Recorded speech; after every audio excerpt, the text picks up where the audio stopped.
Roll Tide, everybody, with Jay Coker. I'm Mick Gillispie. Yeah, I'm a little sick today, but it never slows me down because I play hurt. That's what I'm known for. And then there's Jay.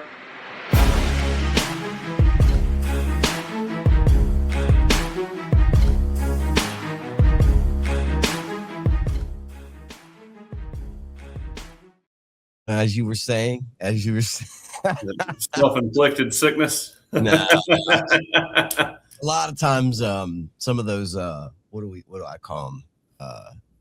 Allergies might be self-inflicted, but this time I just caught a cold. I actually feel a lot better now. Didn't last long. You know, you're the one normally sick. I'm like a tank. You know, you got kids in kindergarten. It ain't easy. No. That's for damn sure. Nope, sure ain't. Well, let's talk about Pearl River Resort first. That's our spot.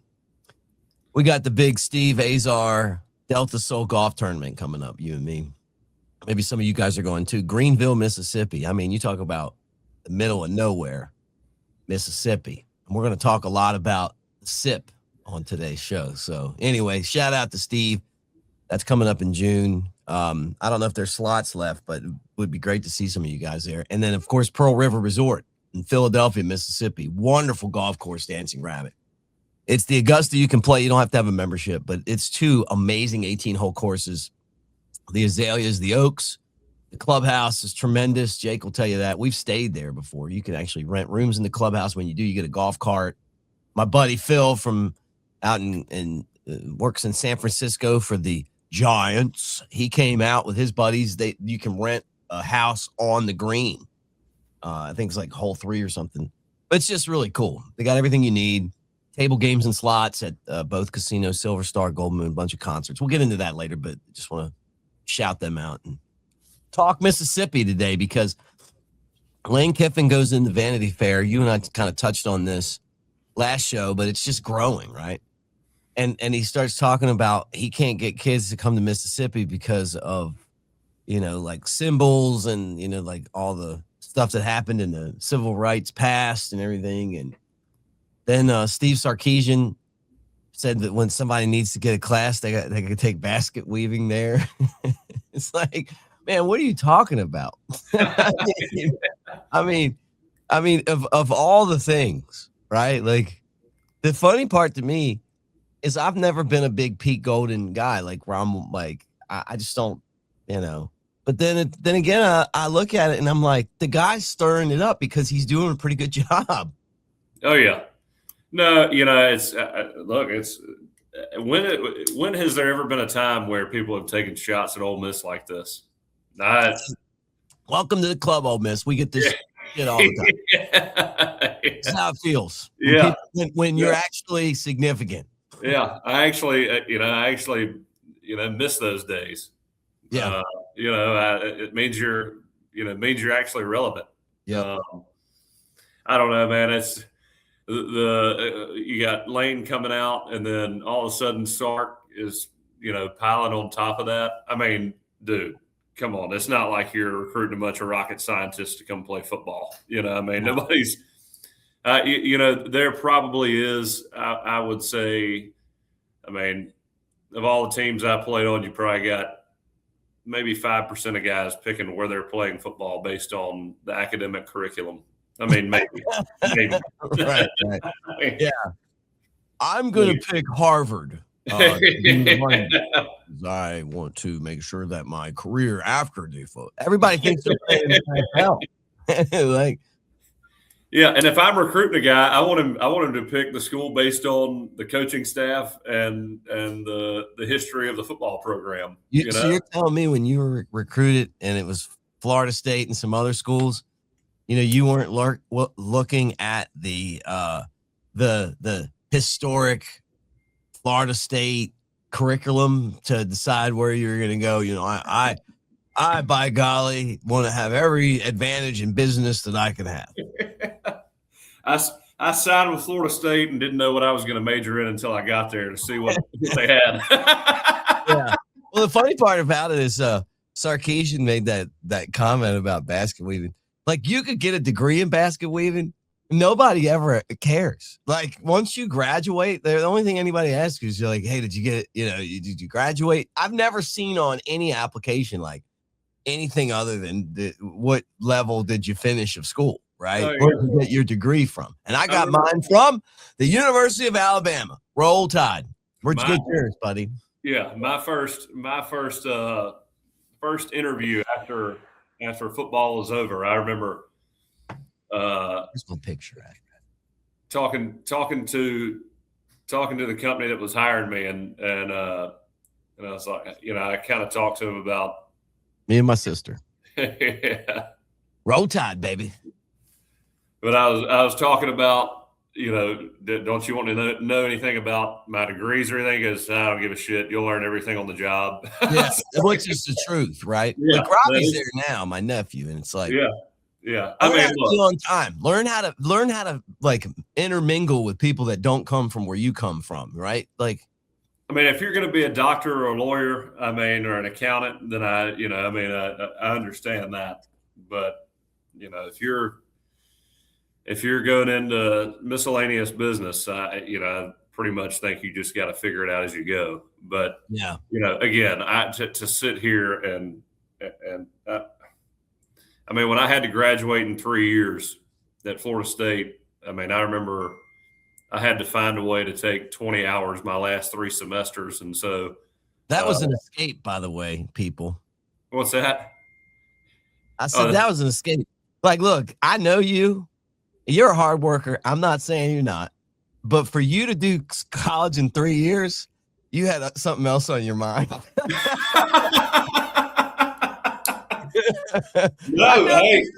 No, my first 2 years, I wasn't planning on leaving, but I had to have a backup plan, obviously. So I just I swapped from business to public administration because I could get the most online classes with a public administration degree. And that was the only way. I didn't have time to be in the class all day. So, I'd go to the in-class classes, go to practice, go to workouts, do all that. And then I'd be up till, midnight doing online classes and getting that done. So, again, for me, it was all about, look, I made good grades. I've never struggled in school. Look at this. But again, it was all about getting on the field and playing football. That's what you're there to do. You were playing football and you were taking like 25 hours. How many hours would you have to take to graduate? As Cardell Jones famously said, "We ain't come here to play school."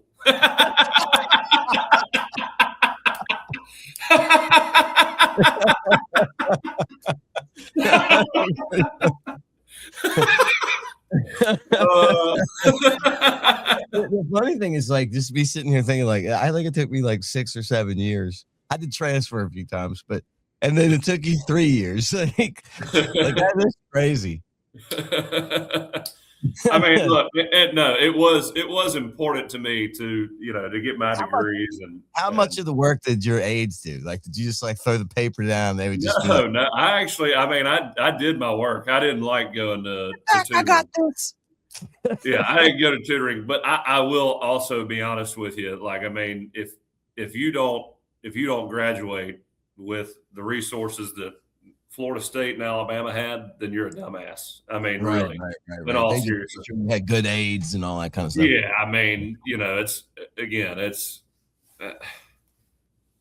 that's such to me, it's just a ridiculous argument. But especially now, you're going to get guys in school. You're going to find ways to get guys in school. If they would have to be very academically challenged for you not to get it done. And nowadays, you don't have to graduate to transfer. So, I don't know. I don't know all the ins and outs of it now, but it doesn't take a rocket scientist to graduate when you've got the resources. These big Shout out Jackner Gillispie, graduating 8th grade, Fairhope Middle today. Let's go. That's great. Actually, Monday's his last day. That's great. Oh man, that's so funny. I gotta take. I hate taking up for Ole Miss, but I got to. You know, first off, I had some what's the dude's name? I gotta shout out somebody else too, because so many people were upset when we didn't hire Lane Kiffin. And we're like, look, he's not getting hired because of coaching. He's getting hired because of all the other stuff that comes with it, right?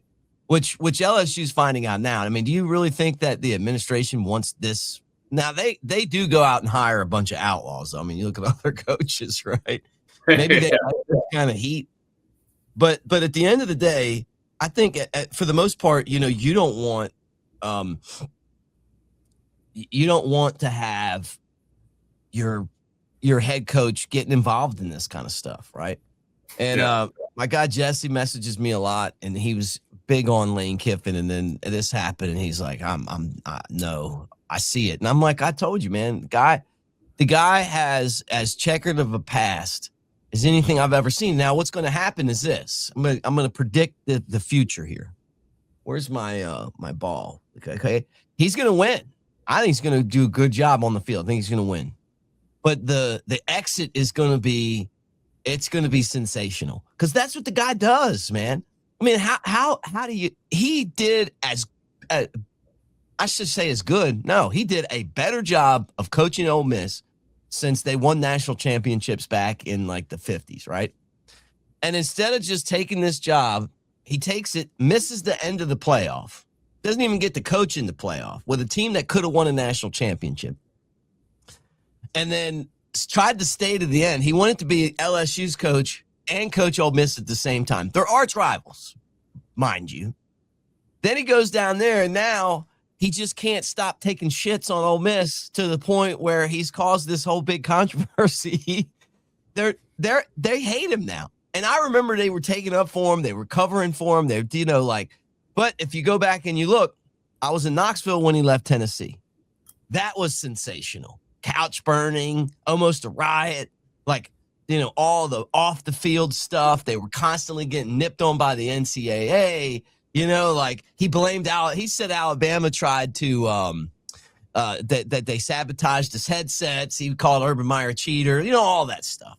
Then he goes to USC, and he did his same thing there. They fire him on the tarmac. They didn't even let the guy go back to the office. Then, you know, before that, he's the only NFL coach I've ever seen that got fired, and the owner of the team read a letter openly about what a piece of crap he is. And you can go on YouTube and look at that. Al Davis looked like a scary, you know, somebody that was probably dead at the time. But did you see that? Got guys in there reading it. Then I've never seen the whole thing, but yeah. Well, I'm not even done yet. He comes to Alabama. He's your offensive coordinator. You guys win a national championship, rolling into the next year's playoff. He gets another job, and Nick Saban fired him. And he don't fire anybody. He's more of a, hey, man, season's over. I probably ought to look for another job. You know, like, because that's just the way he is. Not Lane, out you go.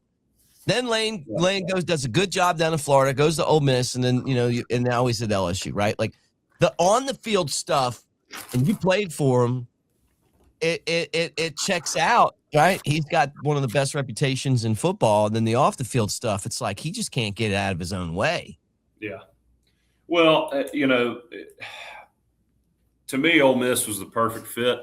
Like, if you're an AD and you hire Lane, you're going to be put in some strange circumstances, you know, where you've got to, you know, you got to play defense publicly. I mean, you just never know what you're going to get. And Ole Miss they've never been a school that's been able to recruit, you know, extremely well. They've never been that school that's been on the pedestal. They're finally there. And Lane did a great job in getting them there. He creates publicity. He creates excitement. That's what Ole Miss needed. I'm interested to see what happens at LSU, because LSU, I mean, they've got the hype. They're on the – I mean, they're not – I'm not going to say – like, Alabama doesn't need publicity. The brand is as big as it gets. Now, you know, I think Kalen DeBoer is going to do a great job, and I think I think we stay up there. Obviously, some adjustments in NIL got to happen, but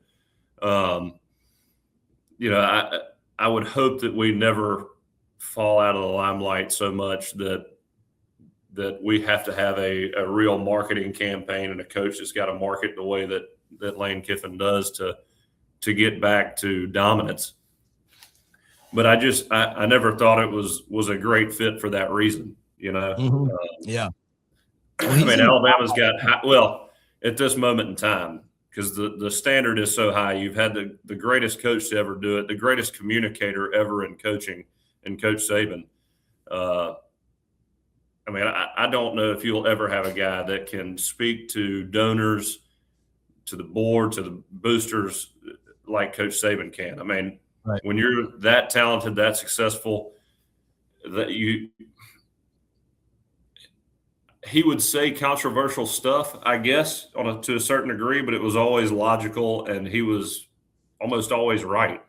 Yeah, and a lot of times it was also premeditated, right? Like it wasn't just off the cuff, because I don't think Lane Kiffin did this on purpose. I think that this was just a conversation, and it was one of those things where I don't disagree with what he was saying. I actually, on some of the stuff, I bet you that there were kids that were like, hey, this is an excuse not to go there. Or their grandparents could have been like, you know what? I saw too much stuff on TV, and I don't think it's a safe place for you. It was probably more of a selling point, or maybe it was from other coaches. If you're recruiting against kids that are from, different parts of the country, and that's the only really image they have of Mississippi. So I mean, I don't disagree with that. Because that a lot of that, that's what happened. I mean, like back in the 60s and 70s. Well, yeah, I'm sure there's got to be some elements of truth. I mean, you don't say that like you're out of there. Like you don't. Yeah, again, I'm a white guy. I don't have that perspective. When I have been to Ole Miss, I've thought it's a beautiful campus. Thought it was one of the prettiest campuses I've ever been to. Yeah, I enjoyed the ride up there. It's kind of it's just a rural drive, and I love driving through the South. Right. Again, my perspective is we do a lot in Mississippi. We love Mississippi, right? Yeah, and from my perspective, it's not what we've experienced. Yeah, it's one of them. But from my perspective, it's one of the most beautiful campuses in the SEC, maybe in the country. Dude, the crazy thing to me is like you tell me if you saw this. I'm driving up. I've been to a bunch of the Alabama, Mississippi. I already know where you're going. Yeah, it's the craziest thing I've ever seen. Flagging the rebel flag, like. Oh, I mean, we're riding into Oxford, and there's a couple black guys waving a Confederate flag, and I'm like looking around. I'm like, what is going on here? I mean, it was but again, because it's not they don't look at it as a symbol. It was like a symbol of like the school and stuff like that. It wasn't, it wasn't like the symbol that we see outside of that area, right? I mean, I've seen them. I've been to so many games there. I've seen it multiple times. I don't know. I mean, to me, it just felt like Lane didn't think about the repercussions of saying this. But then again, like maybe he did. I talked to Chris Lowe about it on my channel on the Bama Tailgate Show, and Chris knows Lane a lot better than I do, and he knows his family. And he said his mom used to call him Helicopter, because he would come into the room and just stir shit up all the time, And I mean, I could see that too. Maybe he thought that he loves being in the headlines. Yeah. I mean, when I was in Tuscaloosa, he played some jokes on us that I was like, what in the world? This guy's out of his mind. Yeah. But don't get me wrong. He's going to be tough to beat. Oh, yeah. We talk about the comparison, Jake, between he and Kalen DeBoer, right? Because he wanted to come to Alabama, and if Lane would have had a professional on and off the field existence in Tuscaloosa, he would have got the job, no doubt about it. Like it would have been a slam dunk, right? If he would have been available or whatever, I don't know. But then you got Kalen DeBoer, and it's like, you can't not like this guy. He does everything right. Like the on the field stuff is different than the off the field stuff. But think about Kalen DeBoer. Like, he always says the right thing. He always does the right thing. Last year, we know that there were coaches on his staff or allegedly wanted to leave to go to Michigan. Nope, I'm staying. You know what? I took this job. I want to be the guy to replace Nick Saban. I'm not doing this to the team. Sticks it out, gets a contract extension. When you talk to him, he's fantastic. The players love him. Now, the winning part of it, and he was talking to Greg McElroy about being more physical. I mean, I think that is an obvious to me. But if he gets the winning down, the off the field stuff kind of fits our fan base. Like, I can't imagine us dealing with this Lane Kiffin stuff all the time. It just doesn't. It's not an Alabama thing to have your coach out there starting up all this crap. Yeah. No, I mean, look, Alabama's always been about business, in my opinion. You know, Yeah. You show up quietly, take care of your business, and go home. And you got score a quiet touchdown, you hand the ball to the official. You're not spiking it. You got a quiet confidence about you. It's all business, but extremely relentless and tough on the field. I mean, and during the off season, you work your ass off, and obviously there were some incidents. There's always going to be incidents with 18 to 22-year-olds. I mean, or I guess 18 to 25-year-olds now. But I mean, it kind of just is what it is at some point. But I mean, again, it's Alabama's. It's football. That's the focus, and it's obvious to everybody in the country that football is our thing. And again, that's really the reason. I think a lot of it's Lane marketing himself. I mean, he's going to do things that are outside the box, create excitement, and I think even recruits that don't think about LSU as being in their top schools, especially out west and maybe East Coast, I think they see Lane Kiffin and at least want to check it out because of all the hype around him as a coach and what he brings to LSU. Yeah. I mean, I think Alabama as a brand in and of itself just creates enough interest from people around the country to come check it out. I think LSU, has been down in the dumps for, a few years, and injecting Lane into that situation kind of brings some hype back to that, to that school. Yeah, it's kind of what they needed. Well, you get to the point, and I know this has been a long time now, thankfully. But let me put it this way: nobody's going to be bigger than the Alabama brand. You're not going to bring anybody in that's bigger than the Alabama brand. Coach Saban was about the only one who was bigger. Coach Saban wasn't. I don't think he was bigger than the Alabama brand, though. I disagree with that. I think that he fit the Alabama brand. Yeah. But I've said it before, and I love Coach Saban. But look, Alabama was winning football games before Nick Saban's dad was alive. No, you're right about that. You're right about that. And he came in and he fit perfectly, and he's great. But Bear Bryant's great too, and Jimmy Stallings is great too, and Frank Thomas is great too, and Wallace Wade is great too. Hey, I got you. I understand all that, but that was a run that will never be replicated ever again. It had never been done. Oh, I know. You wouldn't think so, and well, it's not going to be duplicated until they make rules. You know what I mean? Like you can't do that with no rules. But I still think that if Kalen DeBoer can put a physical football team on the field and can grow off of what he's done the last 2 years, he can have a statue outside of the stadium too.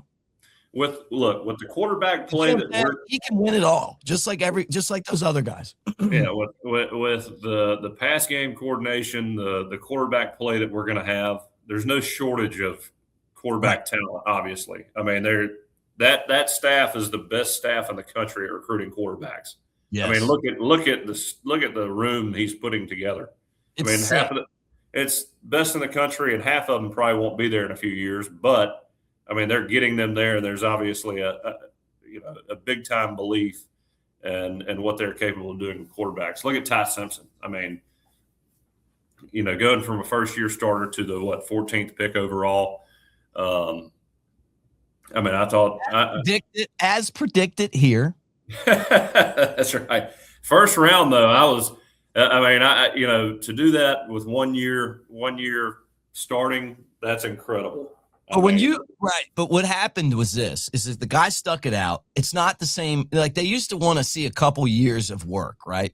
Now, it just doesn't. It's not like that anymore. The guy stuck it out. He played behind Jalen Milroe.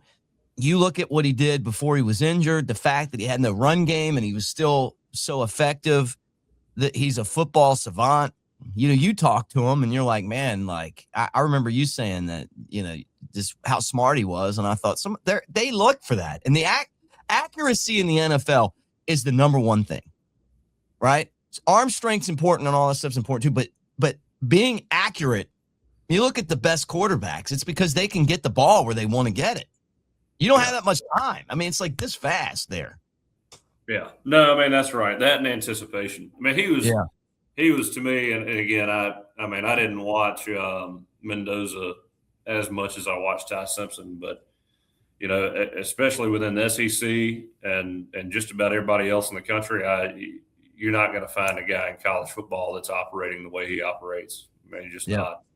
And that it was so indicative by watching. He proved it on tape. It was undoubtedly. He was undoubtedly one of the probably the best quarterback from a middle perspective in the country.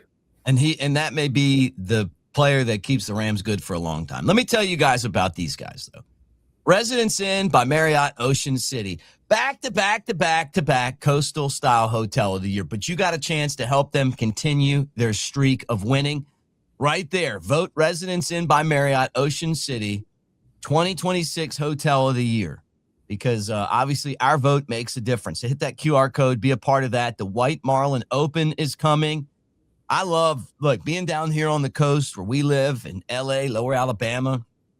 I'm actually going to head to the beach today. We know about big fishing tournaments, but they cover it there. Secrets Bar, all the great seafood. It is Ocean City's where I went about this time of year when I graduated from high school. That's where you went for senior week. But it's fantastic. This hotel is wonderful. The next round's done their stuff there before. Hit that QR code, vote for those guys. This is how they stay on top. And our buddy Keith brings that Nick Saban type mentality to the Residence Inn by Marriott. Just keep on winning, baby. I can see the next round doing their show there, talking about all the famous people they ran into at the place. And they've invited Coker, me, and Lance down to hang out. Let's go. You tell me when. I'm on vacation. I'm already ready. It feels like I've worked every day for 4 months. I hear you. Worn down, huh? Yeah. Just holding off until the Greenville trip. Yeah. Trip. I can't wait for that. That's going to be so fun.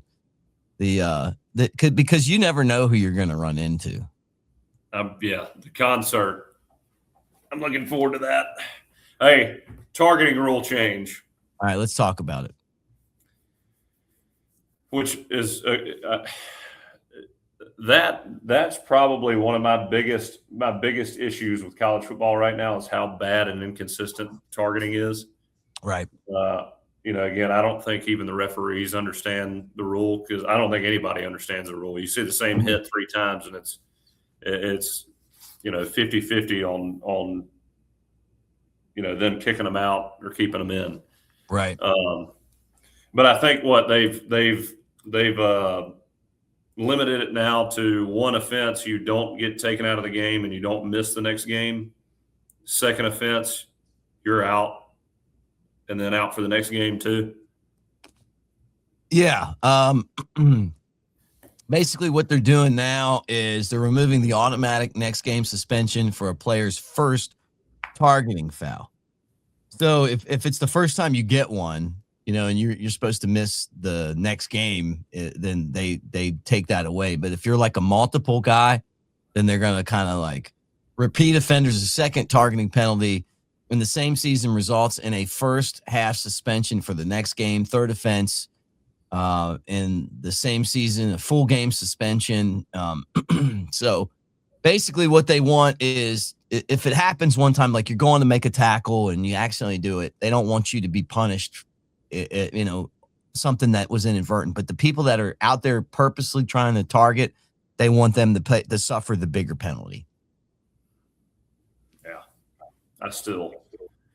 I mean, that second one happens to your best player and it's some inadvertent BS where all he can do is, stick his head down and make a tackle. I just can't stand it, man. There's a few where you're like, okay, I get it. Maybe a crackback block or a, guy running across the middle and just getting hammered like a Vontae's perfect Antonio Brown type scenario.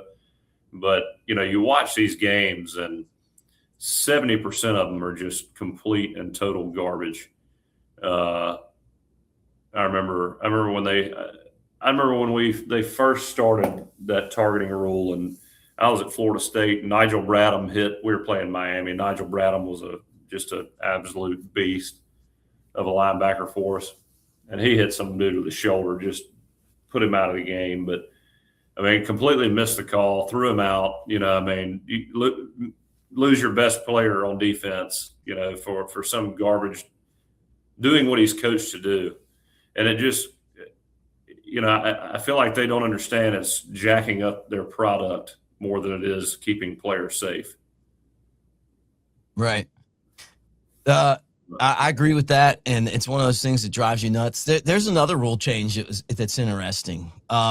If you do a fair catch, the receiving team can choose a free kick or a field goal from the spot of the catch. So, like, I'm guessing if there's no time left and you do a fair catch, you get another play to kick a field goal from that spot. Huh. That makes no sense.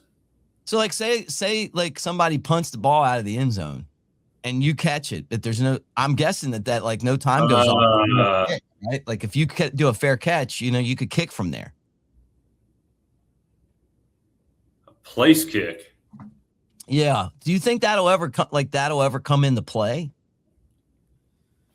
I'm sure at some point it will. Weird. So, right? Okay.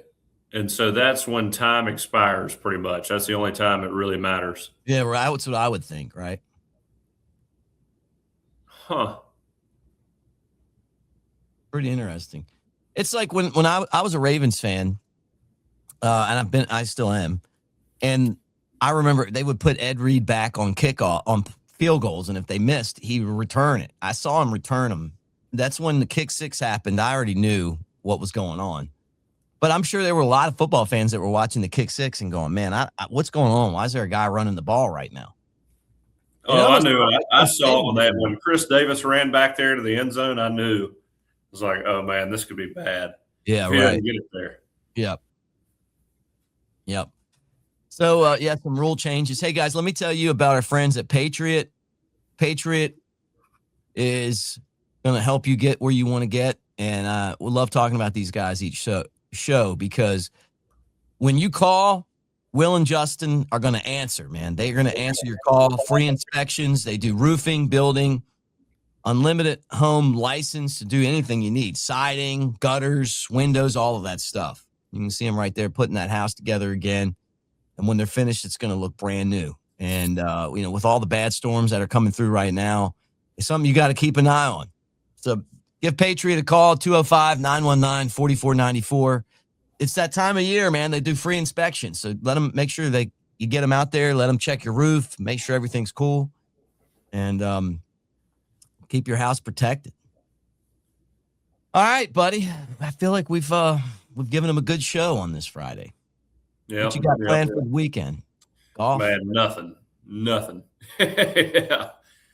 Trying to even remember what I did last weekend. I think it was the Senior Bowl tournament last weekend. Heck, I can't even remember, to be honest with you. We've been going nonstop, so I can't wait to throw something on the grill and not do anything. Nice. At the the estates over there in Mobile. Yeah. Is your pool open yet? What? Is your pool open yet? You're What an time idiot. does the lifeguard get there? Oh, gosh. Is he on duty this weekend? Yeah, that'll be me.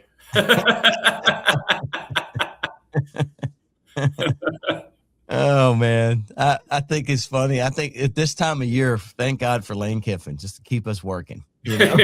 Yeah, that's right. Hey, guys, we're brought to you by Pearl River Resort, Philadelphia, Mississippi. You got a bunch of great concerts and events going on over there right now. We kind of talk about it each show, but I know that it's that time where you're like, okay, what are we going to do this summer? And I'm telling you, you got some awesome acts that are going to be part of the of the summer concert series. And I know this. Every time I've been there for shows, it's been a great time. It just is like you feel like you're part of the show because you're kind of right there. Great, the seating at Silver Star is awesome. But May 23rd, yep, that's next week. You got Jeff Dunham, Artificial Intelligence.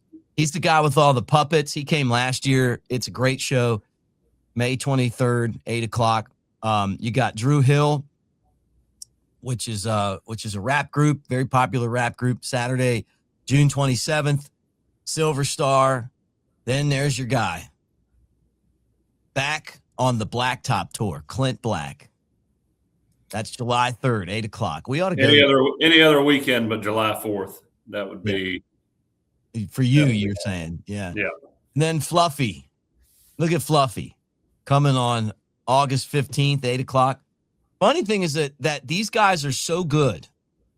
Some of these acts, people have liked them so much that they come back every once in a while. I can remember Ryan Griffin telling me what a great guy Fluffy was off the stage, but how funny he was on the stage. Jeff Dunham was there a couple years ago. He's fantastic. Clint Black's amazing. So anyway, you can check all of that out at Pearl River Resort. You can get those, get tickets there on the site. And then you got amazing slots, both Silver Star, Golden Moon, the Skywalk between.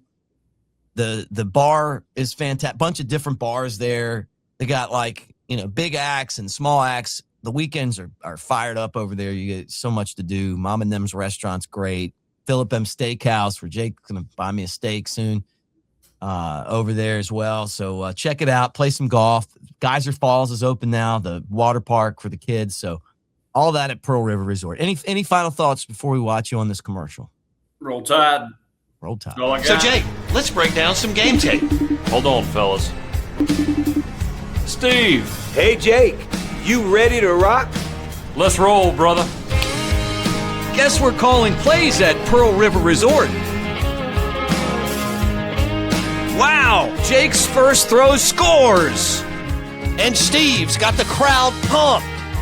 Man, they're absolutely rolling. 'Cause I don't have to be me till Monday, Friday, Saturday, Sunday.